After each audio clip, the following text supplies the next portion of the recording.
job is to understand and apply ratio analysis.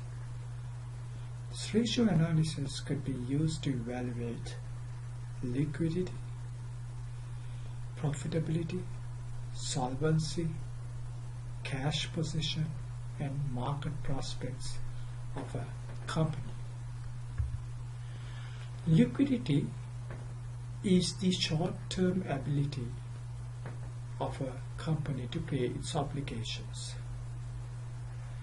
Gearing is the long-term ability of a company to pay its obligations.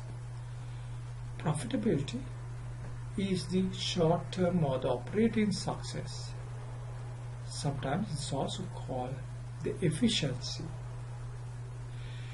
Free cash flow is the cash generating capability for growth of the firm. And then fifthly, the market prospects of the firm. Let's look at one by one. Liquidity ratios. It measures the short-term debt-paying ability of a company.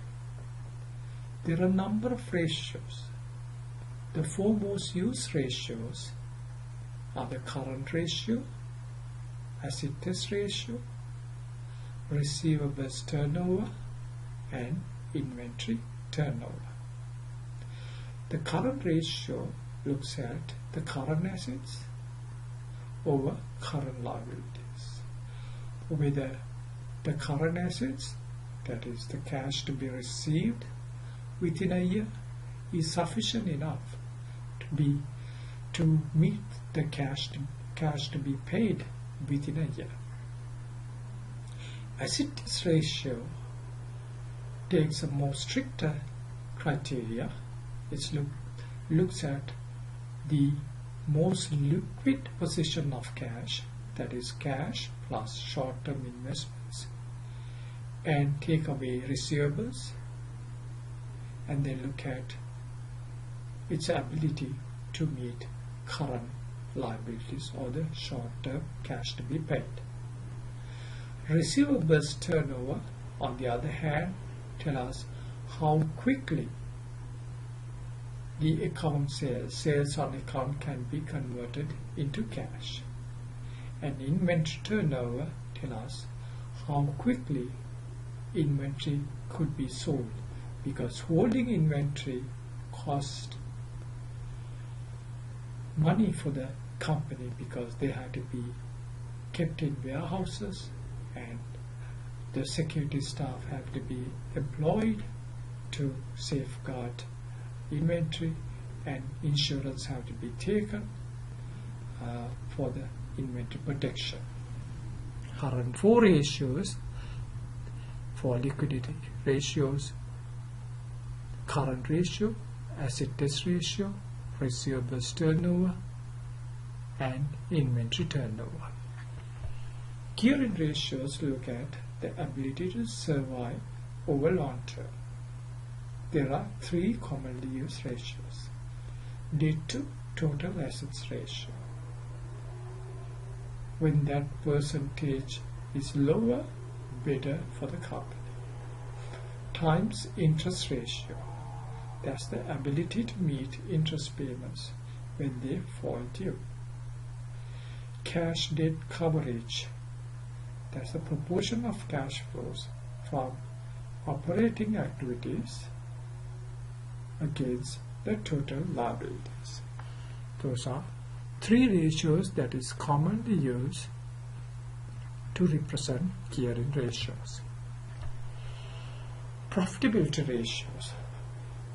It is evaluating the operating effectiveness. It is evaluating the operating effectiveness of a company. There are several ratios that represent profitability ratio. Some of the common ratios are the profit margin on sales, gross profit margin if it is a merchandising or retail company, then cash return on sales, expense ratio. The fourth is the free cash flows, that is, the ability of a company to generate cash to sustain growth. That is evaluated by taking the net cash from operating activities, then take away any capital expenditures that have to be met, and take away any dividends to be paid. That shows how much cash is available for future growth. Fifthly, there's market prospects ratios. It relates the company's performance to the market. Earnings per share is a very commonly used ratio. That's the profit earned for each ordinary share. The second ratio is price to earnings ratio. Again, a commonly used ratio.